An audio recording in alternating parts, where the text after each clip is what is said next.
Nah, saya kembali ke Pak Tugas. Pak, selama ini penambahan kasus ini selalu diikuti dengan penambahan fasilitas dan juga layanan kesehatan. Sedangkan kasus aktif juga terus meningkat. Lalu apa strategi dari Wisma Atlet sendiri? Ya, kalau kita lihat ya dari waktu ke waktu memang begitu meningkatnya kasus ya. Kemudian kami lihat mulai tipenya kalau di Wisma Atlet dulu adalah yang tanpa gejala itu lebih banyak dari yang bergejala. Nah, belakangan ini malah yang bergejala lebih banyak dari yang tanpa gejala. Ini fenomen yang tentunya kita harus lakukan suatu sikap antisipasi bagaimana kita saat ini adalah semua tower yang di Wisma Atlet, ada 4 tower, ini kita gunakan untuk merawat yang semua bergejala ya.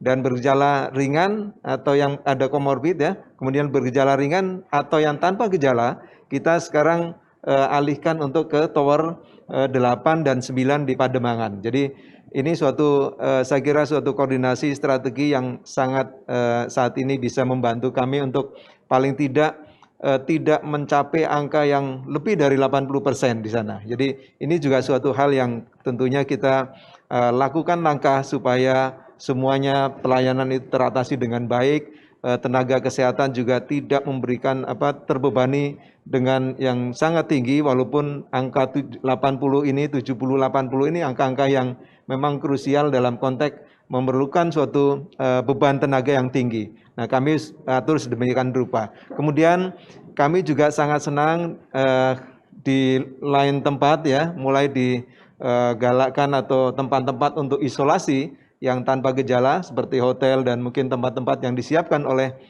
Pemda DKI dan dari pariwisata katanya menyiapkan hotel-hotel ini membuat bahwa kita adalah bagaimana mengatur di rumah sakit khususnya ini betul-betul bisa terjaga dalam konteks tidak berlebihan ya, walaupun kita lihat angka hunian ICU katakanlah saat ini sudah 80 sampai 85%.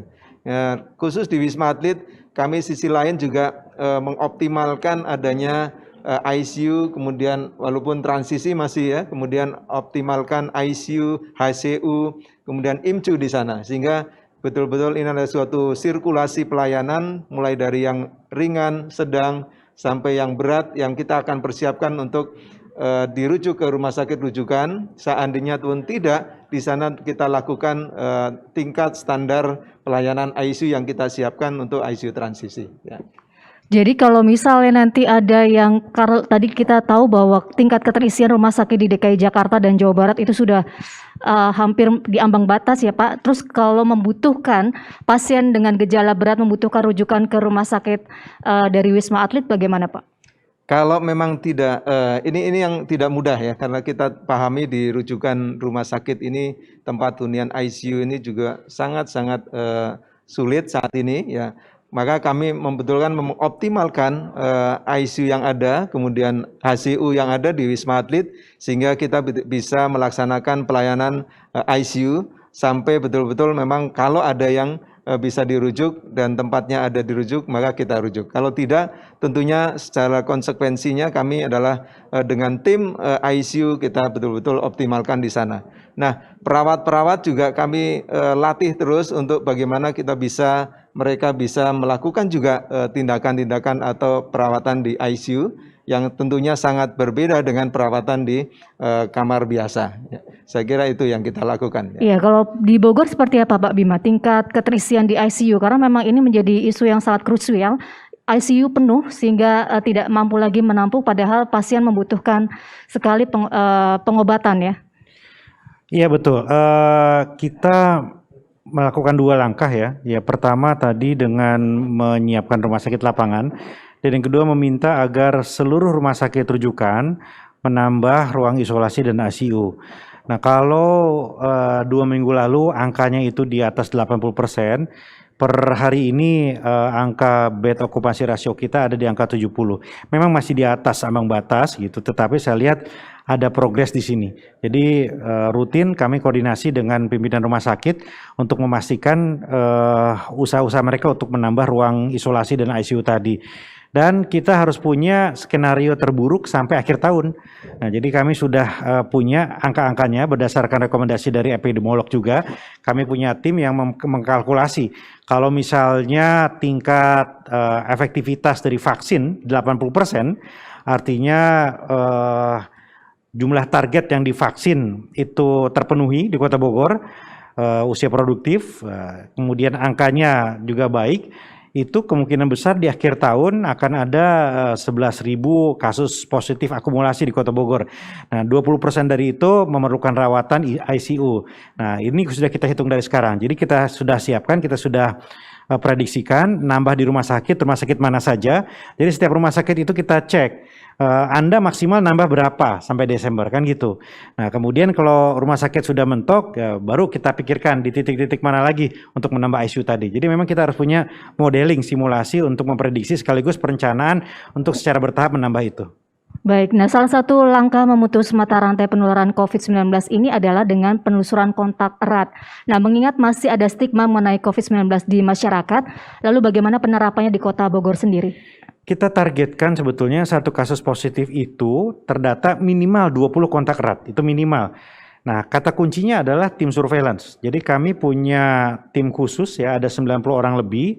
Ini bantuan juga dari kementerian anggarannya yang setiap hari fokus saja untuk melakukan pelacakan. Jadi begitu ada notifikasi dari puskesmas atau dinkes ada positif, itu 20 orang minimal didapat. Nah, dari situ kemudian dilakukan pengawasan atau isolasi. Jadi ada unit lacak dan ada unit pantau. Unit lacak ini melacak 20 kontak erat minimal. Unit pantau adalah ketika mereka sudah masuk list, itu dipantau supaya tidak berkeliaran dan lain-lain seperti itu. Jadi kata kuncinya adalah penguatan tim surveillance dan membuat aplikasi database sehingga kita bisa punya satu pemetaan yang akurat gitu. Kira-kira gitu. Baik, nah kalau dengan Karawang bagaimana Bu Nani? Apakah apa yang masih menjadi tantangan dalam penanggulangan COVID ini dan apa saja yang sudah dilakukan? Ya, kalau di Karawang sendiri pada waktu evaluasi sebelum PPKM kita berlangsung, okupansi sebesar 79%. Dan sekarang saat ini sudah menurun sekitar 75%. Kita juga berusaha terus sakit supaya mereka juga bisa menambahkan ruang isolasi lebih banyak lagi sehingga tidak ada lagi pasien yang membutuhkan sakit tidak bisa mendapatkan rumah sakit. Perlu diketahui juga di Karawang ini selain dia penduduk Karawang yang dirawat di rumah sakit kami, juga ada penduduk tetangga dari kami juga dirawat kami, sehingga sekarang ini kita mempunyai KCI sebanyak 29 dan ICU sebanyak 32. Untuk sementara ini kita akan berusaha menambah terus dan kita juga punya ventilator yang ventilator tersebut kita pindahkan dari rumah sakit satu ke rumah sakit yang lainnya itu. Sementara itu bagaimana dengan persiapan pelaksanaan vaksinasi di Karawang, Bu? Sebenarnya Karawang ini mendapatkan distribusi vaksin diperkirakan nanti tanggal 27. Kami sudah siap untuk menerimanya dan kemungkinan kita akan langsung kita vaksinkan ke tenaga nakes. Baik, kalau untuk di Wisma Atlet bagaimana Pak Tugas? Bagaimana pemberian vaksinasi tenaga kesehatan yang bertugas di Wisma Atlet?